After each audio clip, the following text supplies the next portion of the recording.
Welcome to all of our members and guests to our third digital AGM, and also welcome to anyone who is watching this on YouTube after today. While the coronavirus restrictions that meant we had to hold our last two AGMs virtually are now lifted, we took the decision to keep the AGM virtual to allow as many members who have difficulties travelling to attend. At the same time, I know that this decision was disappointing for some of you who prefer the face-to-face meetings. So here is our agenda for today. I'm hoping we'll cover this in our usual sort of 40-45 minutes. You've all been put on mute for this part of the day, and I'm very pleased to stay around for a chat about anything that anyone wants afterwards. If you've got any questions or any other business that you want to raise, please pop these in the chat pane and we'll pick them up either in any other business or afterwards. We've had 3 apologies for today from Tony Richardson, from Melanie Burnside, and from Andy Barrett. Okay, now, before we move into committee reports, I thought I'd start with a quick reminder of what HSP is. Now, I know that most of you here today know this back to front, and I also basically said this exact same thing last year, but people who are watching on YouTube may not. So, HSP stands for Hereditary Spastic Paraplegia. It's an umbrella term. There are over 80 different types of HSP. It's a rare disease with estimates of prevalence around 3 in 100,000. Because it's a rare disease, not many healthcare professionals have heard of it. The main symptom affecting pretty much everyone is spasticity or weakness in the legs, which deteriorates over time as the spine degrades and messages between brain and muscles are disrupted. There's a great variation between individuals in the age at which HSP starts, in speed of progression, and how much it affects people. Other symptoms that frequently occur are with bladder urgency and frequency, with pain, and with fatigue. The effects of HSP vary from day to day with individuals, and there is a long list of other symptoms which can affect people. Given that HSP is rare, getting a diagnosis can be challenging. There are genetic tests available for some types of HSP, but not others.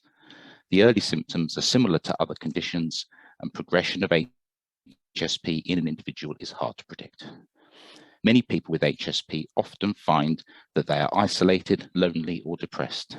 Information can be hard to find, and some people find it hard to accept that they have this progressive condition.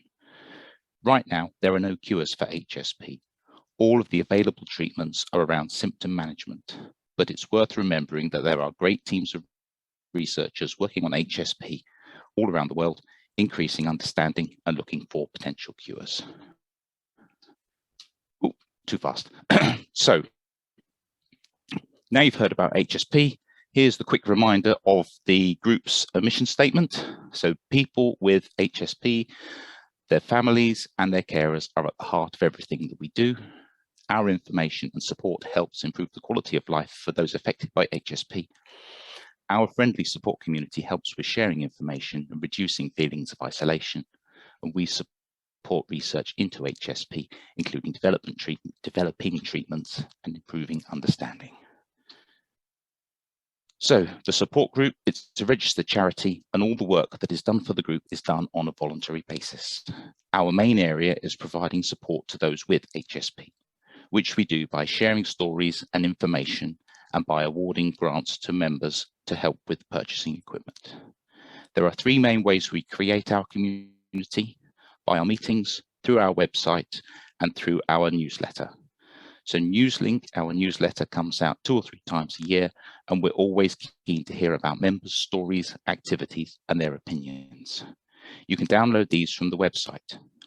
Meetings can be groups of any size, from 2 people meeting in the pub up through to our largest event, this one, the AGM. Some meetings will have presentations from people, others will just be an informal chat or conversation. We're keeping a mix of virtual meetings on Zoom and face-to-face meetings in person so that we can satisfy those members that prefer to meet up and chat in person, and at the same time be open and accessible to as many members as possible. And the talk of meetings allows me to seamlessly move into our first committee report from the Meetings Committee.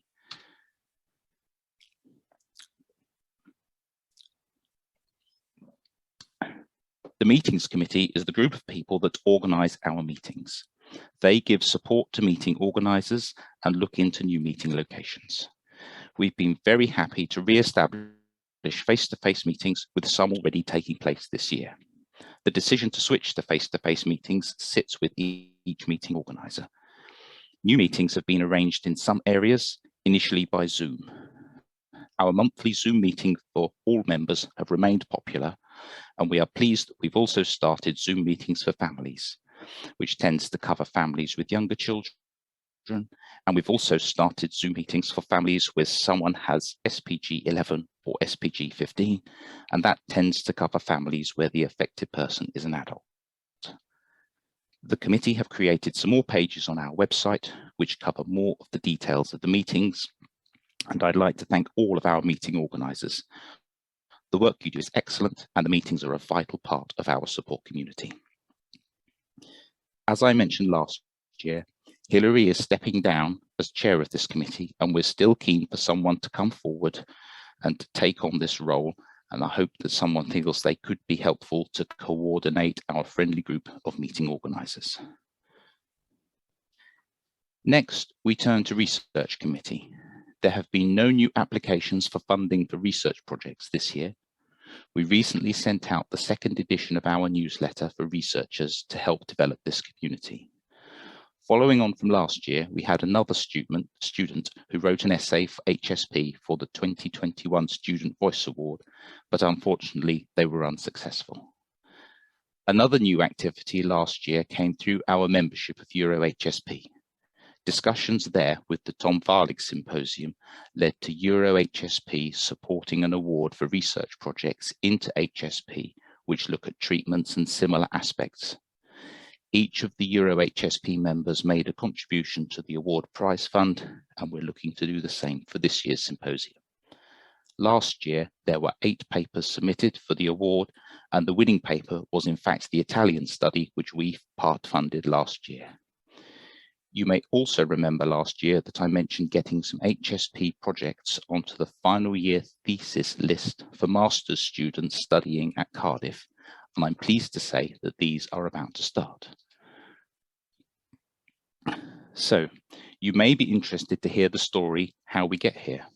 Quite a few years ago on the course in genetic and genomic counselling at Cardiff, a conversation was had about making final year projects relevant to patient groups. Back in 2020, I had conversations with one of the professors about projects that would suit both the students, meet the course requirements, and be useful to us.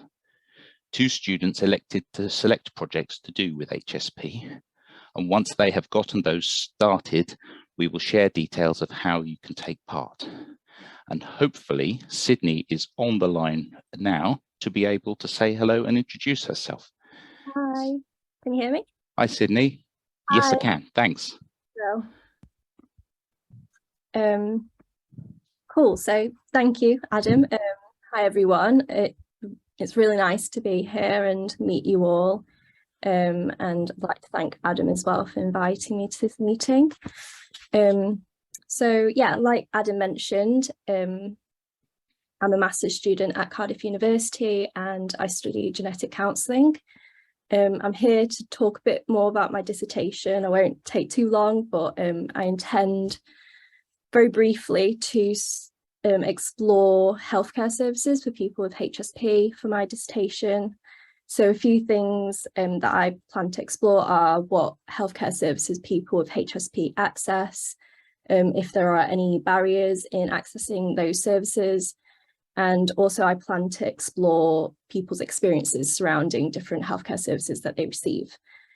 So that's my intention, and I hope to get ethics approval for this study during the summer.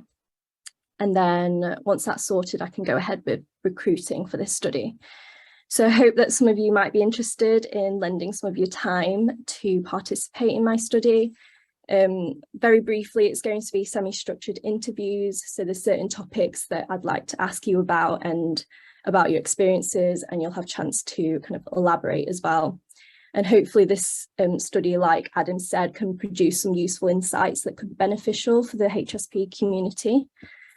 So yeah, I'm here just to introduce myself and show my face and give you all a heads up that there will be an email invite coming from Adam, probably after September time. And that email invite will just have a bit more information about my study. It'll have my contact details, so you can contact me if you want to find out more about my study or if you're interested in participating.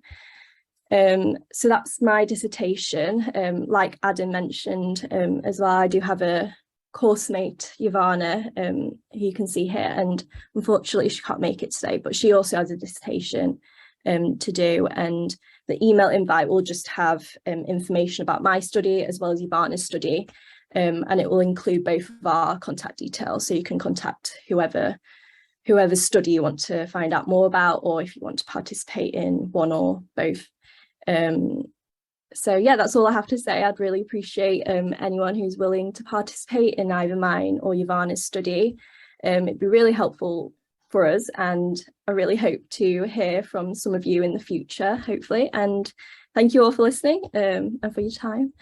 So I'll pass you back to Adam. That's lovely. Thanks very much, Sydney. Yes, I mean, yeah, it's great. Once we get things sorted out, we'll get some correspondence out to all of you to work out how you can take part in either of these studies. As Sydney's just said, Ivana's not able to be with us this morning, and she's looking at the benefits of stretching and exercises for people with HSP. She'll also be doing interviews like Sydney about how well your stretches help manage your HSP and your well-being. So that's something for us to be looking forward to in the coming months. You may also agree that you may also remember that we've agreed to fund to support 2 students researching into HSP. At Exeter, Nicole is using cutting-edge gene editing methods to target and deactivate HSP genes in cells in the lab to help develop laboratory models for HSP for a wide range of studies. Olivia, the previous student sponsorship's work, has helped establish methods for work to study fat processing pathways inside cells where abnormalities are believed to be the cause of HSP. They're also undertaking genetic studies to identify new types of HSP and to develop new testing approaches. At Sheffield, Inga is about to start, with research work so far being carried out by other team members. They've used MRI scans to identify novel signal changes associated with SPG7, which has then been validated in a larger cohort of people. They've also characterized the cognitive impairment side of SPG7 in a larger cohort of people, which improves the baseline knowledge about this, and as it had previously been studied in a small group of people with less genetic characterization. Now, next up is our new website committee, and I'm going to take this opportunity to hand over to Dave for this topic. Dave.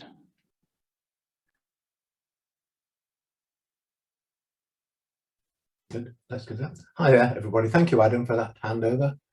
I think what I wanted to say about the website committee is it's a new committee that we've set up this year to manage the website.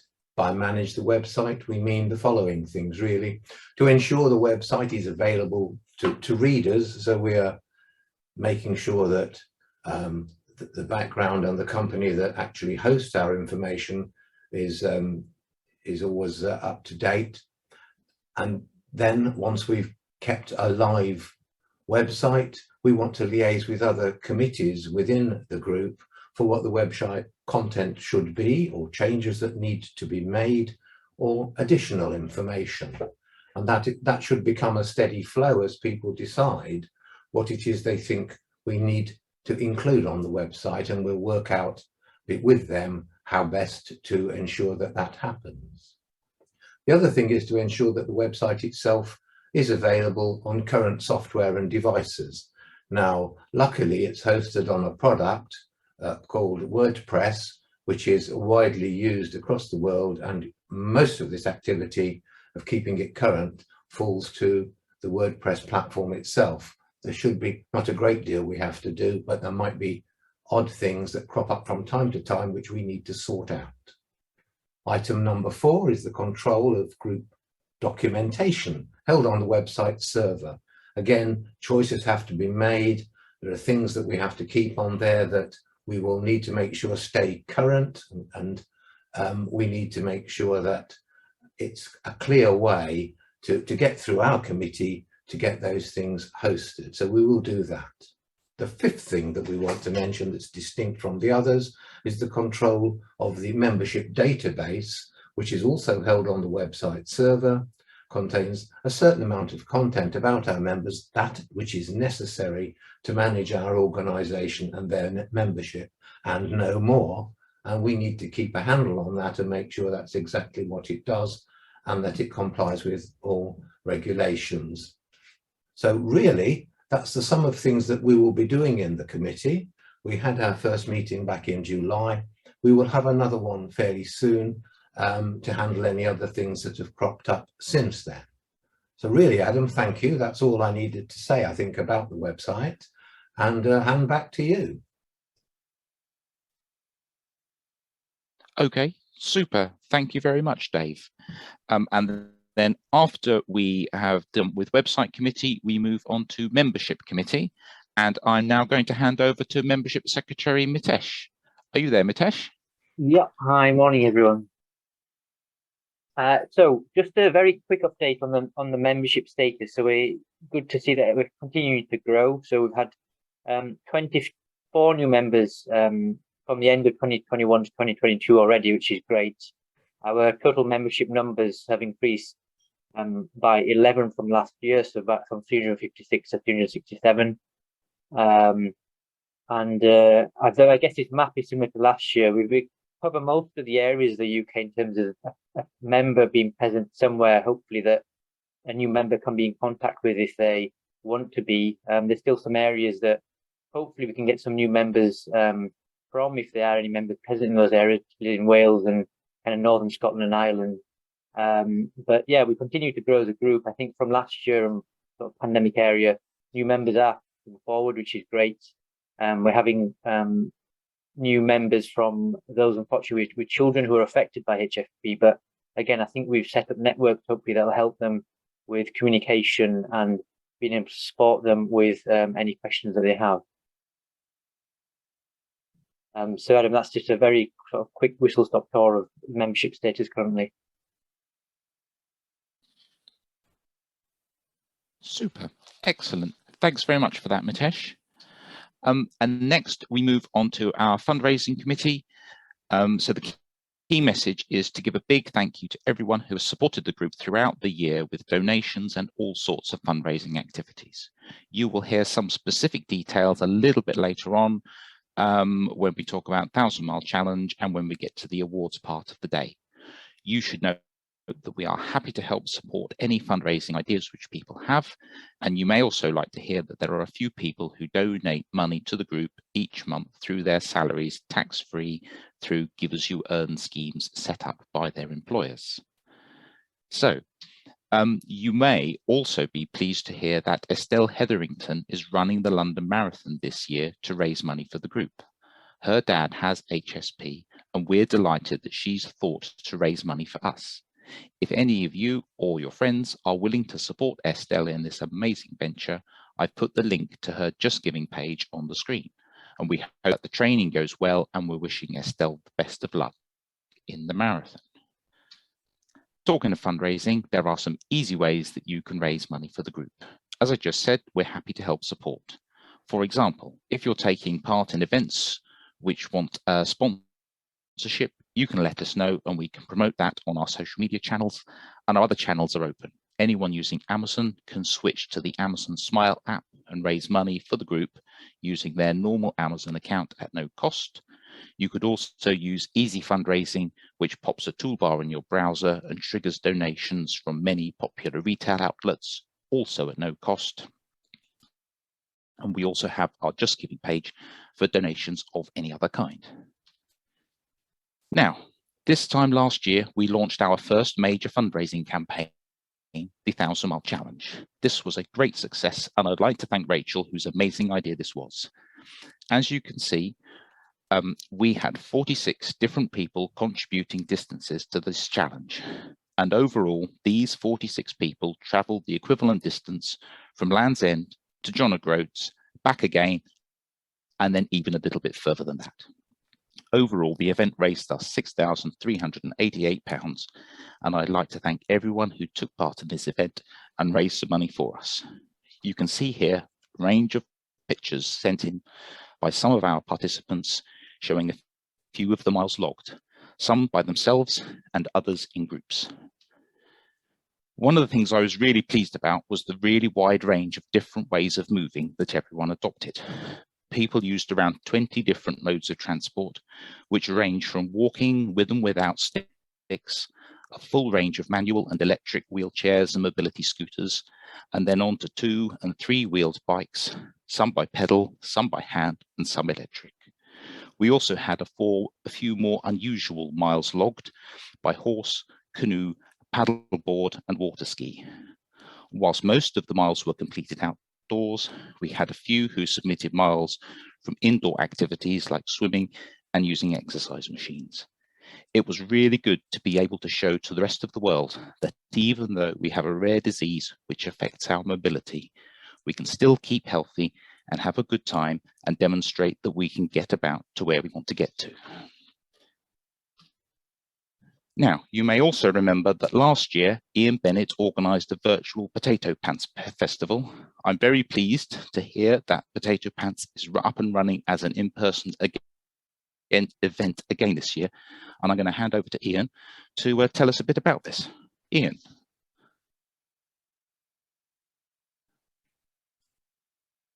Are you there, Ian? I am now, yes, sorry. Very good. Just unmuted myself. Yeah, Potato Pants. First of all, in case there's any new members here, people wonder about the name. Let me just explain that.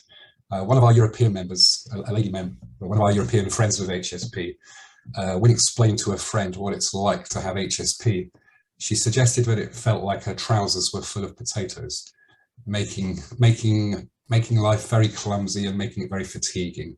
And little did she know, she'd set up a way of fundraising. There's been other Potato Pants events around the world, actually.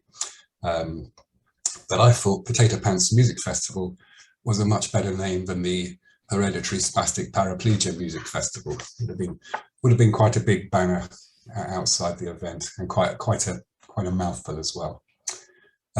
We started the event in 2015. Missed the last 2 years because of COVID, and in 2019 I changed the venue to make it much more accessible. A lot of my disabled friends, I've got a lot of local friends with MS, as well as some of our members with HSP attend, and it is very accessible. There's disabled toilets and there's scooter hire thanks to a local business in Wimborne. Anybody who comes who needs a scooter, that'll be available. You'll see the list of musicians on the poster there. There's live music all day. All the musicians, bless them, they play for nothing. I will speak to the committee about this and see if I can give them £10 each for a pint of beer and a packet of crisps. But the objective is for 500 people to have loads of fun, for the musicians to make themselves better known and have a great day, but importantly to raise, some significant funds for HSP, which we've always done so far. So fingers crossed. Hoping for a great turnout. I'm hoping that because of recent COVID restrictions, everybody's determined to come out and enjoy themselves. If you're anywhere near Dorset, this event is, we mentioned Bournemouth earlier, actually. It's about 6 or 7 miles outside of Bournemouth. The website details are on the bottom of the poster there, but the website isn't, it's my fault, it's not very well updated. It's much better to go to the Facebook page, just look for Potato Pants Festival. But if you can come, please come. I'd really appreciate it if you go to the Facebook page, if you could share it to all your friends. Just let's make this event as well known as possible, and hopefully have a great turnout. Any questions, please just ask. I think Paul might have a question. He's got his hand up, I think. Paul Snuggs, are you there? There we go. Yeah, thank you. Just, is it outside, Ian, or inside? It's a good question, Paul, and yeah, I hope you guys can come again. Paul has been before. My intention was to have it outside. It is all outside until the last 2 bands, and because of noise restrictions, the last 2 bands, and they are quite noisy, they're inside. Luckily, we've got a big hall at the venue, so. Absolutely awesome. Great. Look forward to that. Tickets. There's the URL there. Go to the website. Yeah. Thank you, Ian. Thank you. I look forward to seeing you, Paul. Thank you. Morning, Ben. Hi, Brooke. You mentioned sharing on Facebook. Yeah.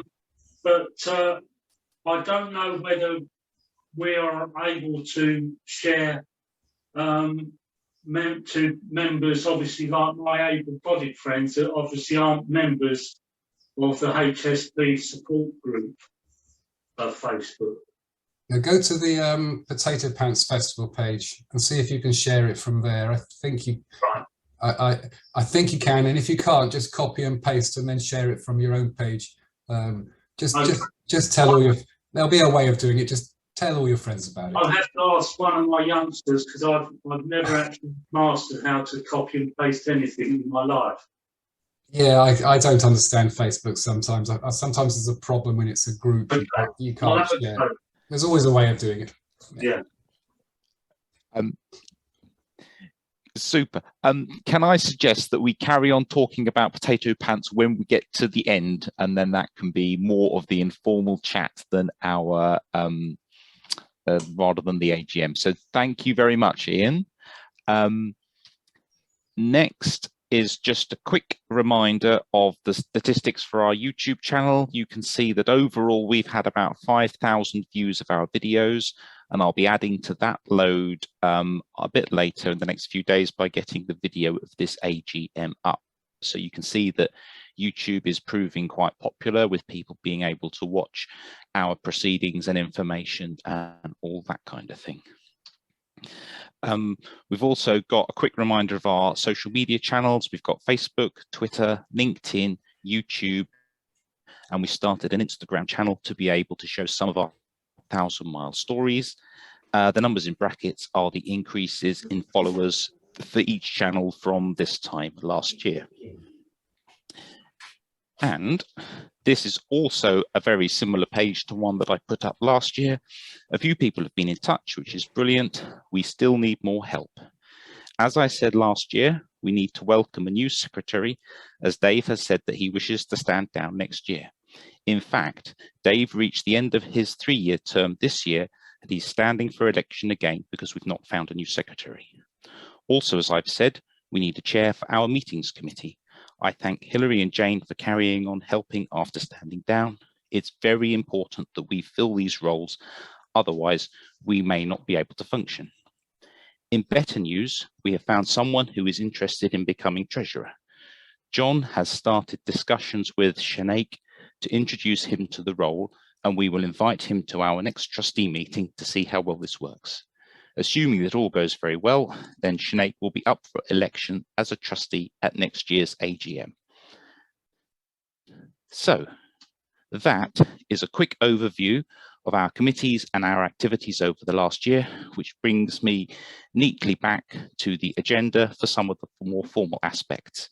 Next up, we have our secretary report, and so I'm going to hand back to Dave for the secretary report. Dave. Hi, everybody, again. Okay, thank you, Adam. So the AGM Secretary's report for 2022 is quite brief. I've got 5 headings. One is that our trustee meetings, since the last AGM, we have been on 3 online meetings of the trustees. That was in August, in December, and in April. And at the April meeting, Emily Bell was co-opted as a trustee at that meeting and stands to be elected at this AGM. During the year, 15 grants to members have been approved. This is a larger number than usual and is probably reflective of the COVID pandemic, and the average over the last 3 years is similar to pre-COVID years. Research grants, as has already been mentioned, no new grants have been approved during the year. Via the website, we have continued to receive enquiries, with the website generating new requests every week. So this year we've received over 75 enquiries since the last AGM. Can I just here add my thanks to member Jenny Preston, who maintains the website for us. That's really all I have to say in the Secretary's report, so I'll hand you back to Adam. Lovely. Thank you very much, Dave. That's excellent. And then following on from Dave, I'm going to hand over to John to cover the Treasurer's report. John, are you there? Yes, I am here, ready and willing to go. Very good. Income for the year. You can see the summary on the screen. This is a summary of a summary. The details of the accounts are actually published on the website. We have the full set of accounts there, and there's also the version of the accounts that we sent to the Charity Commissioners that is also published on the website. So this is a very brief overview for the meeting. Subscriptions, little bit up from last year to just over £5,000. Donations and legacies, that covers contributions that people make on a monthly basis from their salary, contributions given through Just Giving, Easy Fund, the Amazon option, contributions in memoriam, gift aid, and individual donations. We haven't had any legacies this year. Fundraising activities, these have been mentioned elsewhere, but we get these from the payments come in from Virgin and Easy Fundraising and Just Giving. Peter Bateman, I must mention him. He's still sending in checks for us from his pen activities, and thanks to him as always. So our total income this year, £32,742. And on to expenditure. Next slide, please. There we go, expenditure. Grants to members, higher than in previous years, 15 grants given. Grants for research, the £15,000 that went to Exeter. We haven't paid Sheffield anything in this financial year. Meetings, AGMs, we support meetings. We hire halls or buy tea and coffee where it's necessary, but it's a very small amount of money these days. Trustee expenses, virtually zero. Newsletter, administration costs. The administration costs include things like the Zoom license for this meeting, subscriptions to national and international organisations, places like the Neurological Alliance. The awards that we make for fundraising and awareness every year, audit fees. We have to pay people like Just Giving to administer the sites and facilities that we use, and the costs of the website we have to pay for hosting the website on the server, for example. So total expenditure, 29,591. Next slide, please.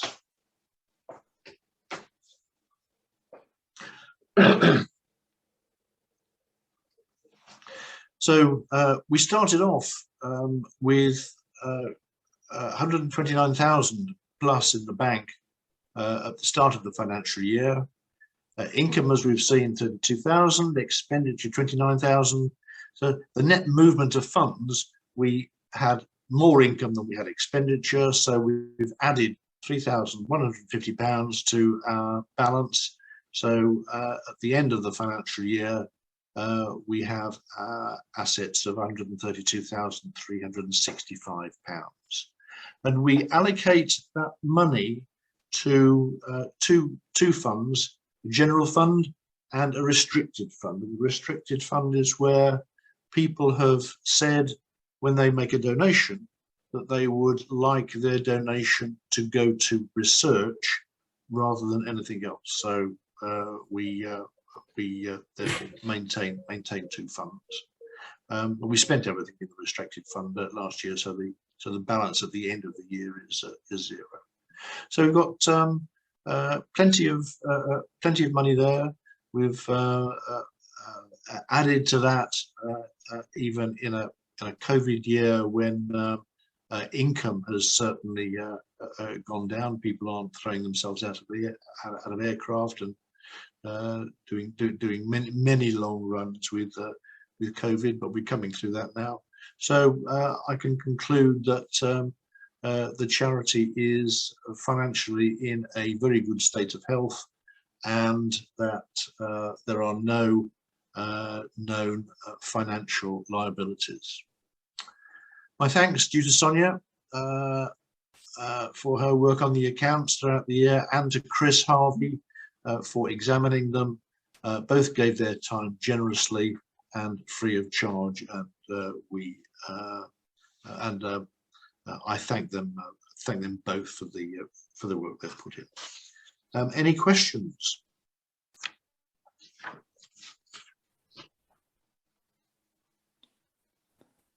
Well, I think that's the 7 seconds of silence. It's so good having a meeting that is muted when you ask for any questions.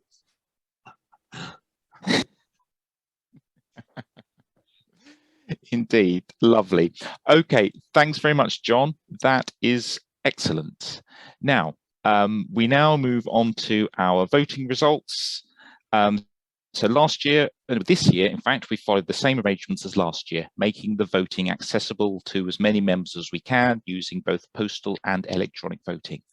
Overall, we had 78 members cast votes, which is similar to last year, just over 20% of the membership.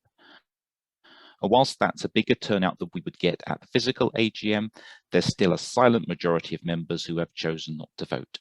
I encourage all members to take just a few minutes to use their votes and let us know what they think. Now, a few members chose to abstain from one or two of the votes, but for the minutes, the accounts and the report, I am pleased to report that they were all approved unanimously.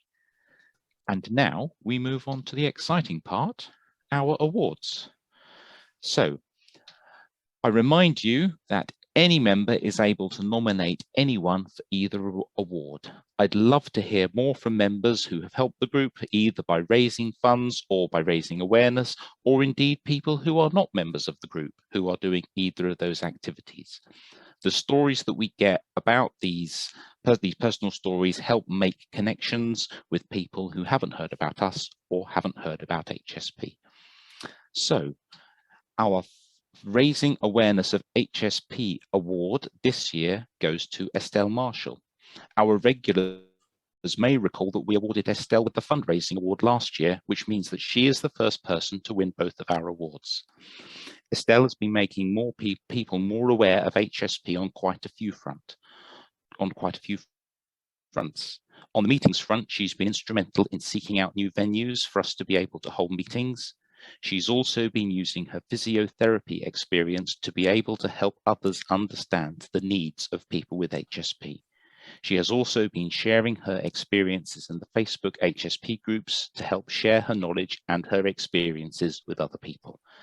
I'd like to thank Estelle for all of the work that she does and the commitment that she puts into the group, and for all that she does to raise awareness of HSP. Now, Estelle is with us here today, and I'm going to pass over to her to say a few words. Estelle, are you there? Yes, thank you very much for the award. And I'd like to say a big thank you to the whole of the support group, because it has been very challenging being diagnosed with a progressive neurological condition. And I think even more so when you know what's gonna happen, because you've seen it firsthand as a physio. I want to carry on raising more awareness for HSP, because I feel it's very important, especially with physiotherapists. And I am currently doing masters, and I'm going to be doing some research. I don't know, but it's going to be HSP related and probably physiotherapy related, but I'm not sure exactly what yet. And then I'm hoping to use that and the research. I'm going to speak to the ones in Cardiff as well, use that research to be able to go around different hospitals and doing service trainings for different physiotherapy groups throughout the country. That's my plan, because really, as a physiotherapist, I've got the awareness from both sides. But I'd like to say a big thank you to the support group. All right. Super. That's wonderful. Thanks very much, Estelle. Lovely. And then we move on to our award for fundraising. And this year, the fundraising award is going to Tom Bell. So Tom's father-in-law has HSP, and Tom had been in touch with the group to get some advice and some support when his wife was getting tested for HSP. Tom found our advice and support really useful, and he decided to return the supporting favour. He challenged himself to run 17 miles of an 11th century march whilst wearing full Viking battle gear in order to raise money for us. Tom raised £4,157, which is an absolutely amazing amount of money. I'd like to thank Tom for such an epic way for raising so much money for the group. And Tom is also with us here today. So I'm going to say, are you there, Tom? Hello, morning. Hello. Thank you very much. A real nice surprise. I wasn't expecting anything like that at all. It was really nice of you. Thank you. I've been polishing the award. It's been sort of smudged by sticky fingers. But it's here and it's out. It's in a safe place now. But thanks. Yeah, I really enjoyed doing it. Went from a sort of position of feeling quite helpless, you know, at the prospect of Becca, my wife, you know, having the disease, and also little boy Bertie, and she was pregnant at the time as well. So quite, it gave me the willies. And when we got the good news, I wanted to do something about, you know, just to kind of felt like I should try and do something. And I thought it appropriate to do something really hard involving kind of my legs, and there we are. So I was really happy to be able to do it. You know, felt good to try and do my little bit to help. It's not the end of it. I mean, I want to carry on helping. My father-in-law's condition is progressing, so it's a constant reminder of how, you know, how lucky we've been. So my thought is next year to do a marathon. Not quite in the same gear, because all that weighed 20 kilograms, and my kneecap's nearly popped off. And it was 18 miles in the end, because we took a wrong turning, which is my fault. So next year I'm going to try and find a lighter chainmail shirt and a sort of probably a pretend shield with the charity's branding on the back as well, and start all over again and try and do a marathon. Hopefully get a bit more sort of media attention from the Quirkins of it all. So yeah, I'll start training back into this year for that as well. So yeah, I'll be in touch again soon. Thanks. Okay, super. Thank you very much, Tom. That's absolutely wonderful. Thank you. Okay, and now we move on to trustee elections. So as I said earlier, Dave came to the end of his 3-year term, and he's offered to stay on in the role of secretary for another year. Yes, for another year. And so he offered to stand for re-election. As you can see, he gets a clear majority of votes cast and is re-elected as a trustee, and I look forward to working with him going forwards, hopefully being able to hand over to a new secretary in the coming months. As also mentioned earlier, we co-opted Emily Bell as a trustee in April, and she's up for her first election and was unanimously elected as a trustee. I'm looking forward to working with Emily and discussing her ideas and perspectives about the group.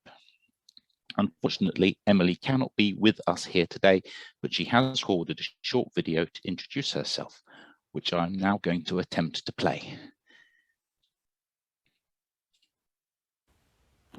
Hello everyone, I'm really sorry that I can't join into the AGM Zoom call today, so I'd like to introduce myself.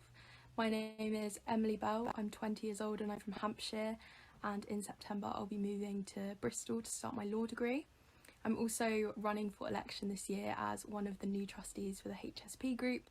Though I don't suffer with HSP myself, it does run in my family, and I've seen firsthand how the condition has impacted both my granddad, my cousin and those in our family. I'm really passionate about the cause of the HSP group and how it can help and support those affected by the condition. I'm running for the role of trustee because I really want to expand my knowledge of the condition as well as contribute to the fantastic work that the group already does.